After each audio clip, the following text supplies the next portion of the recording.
भारतीय जनता पार्टीचा 4 मई 4 मई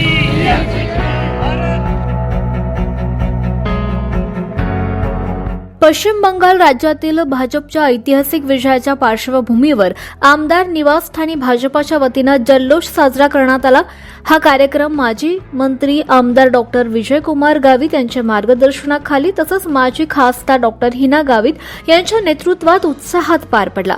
यावेळी कार्यकर्त्यांमध्ये प्रचंड आनंदाचं वातावरण पाहायला मिळालं।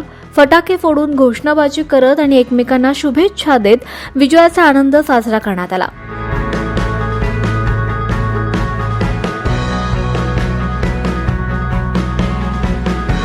कार्यक्रमाला नगर परिषद विरोधी पक्षनेते हिरालाल चौधरी, नगरसेवक आनंदा माळी, लक्ष्मण माळी, चारू दत्त कळवणकर, पंकज चौधरी, नगरसेविका अनिता मराठे, शोभा चौधरी यांच्यासह सामाजिक कार्यकर्ते प्रकाश चौधरी, नरेंद्र माळी, संतोष वसईकर, आकाश चौधरी, ईश्वर धामणे, माणिक माळी, दीपक चौधरी, केतन रघुवंशी, धनराज माळी, भूषण सोनार, विष्णू पाटील, उमा चौधरी, विकी मराठे, जगदीश पाटील आदी उपस्थित होते।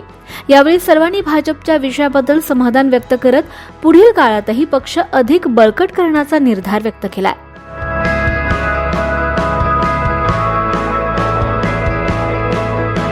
काल पश्चिम बंगालमध्ये भारतीय जनता पार्टीला ऐतिहासिक असा विजय मिळालेला आहे।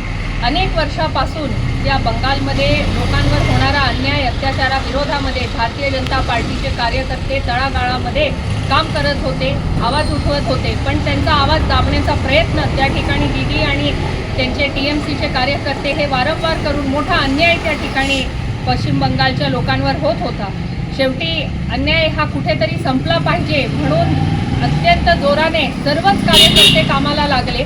पश्चिम बंगालची जनतेने सुद्धा ठरवलं की आपल्या देशाचे लोकप्रिय पंतप्रधान आदरणीय मोदीजींच्या नेतृत्वात भारतीय जनता पार्टीचं सरकार बंगालमध्ये आलं पाहिजे आणि त्यासाठी एक लँडस्लाइड विक्ट्री, ऐतिहासिक असा विजय भारतीय जनता पार्टीला पश्चिम बंगालमध्ये मिळालेला आहे। अनेक वर्षापासूनचा अन्याय अत्याचार हा आता थांबलेला आहे आणि त्या ठिकाणी बंगालमध्ये सुद्धा आपल्याला मोठ्या प्रमाणावर येणाऱ्या पुढच्या काळामध्ये प्रगती ही पाहायला मिळेल। मी सर्व भारतीय जनता पार्टीच्या नेत्यांचं, सर्व कार्यकर्त्यांचं आणि खास करून पश्चिम बंगालच्या लोकांचं मनापासून अभिनंदन करते।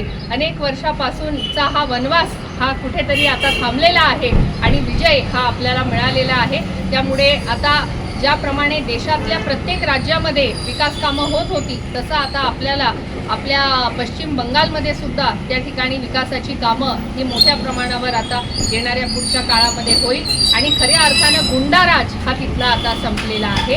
बंगालसोबतच आता आसाममध्ये देखील आपल्याला मोठा विजय हा त्या ठिकाणी मिळाला। बंगाल सोबतच जे अन्य राज्य होते पुडुचेरी त्या ठिकाणी सुद्धा आपल्याला विजय मिळाला आहे। मी भारतीय जनता पार्टीच्या सर्व नेत्यांचं अभिनंदन करते, सर्व कार्यकर्त्यांचं अभिनंदन करते। हा जो विजय आहे हा कार्यकर्त्यांचा विजय आहे। त्यांनी अनेक वर्षापासून जो संघर्ष केला आज त्याचा हा विजय झालेला आहे। ब्युरो रिपोर्ट 24 लाईव्ह महाराष्ट्र न्यूजसाठी योगेश पवार, नंदुरबार।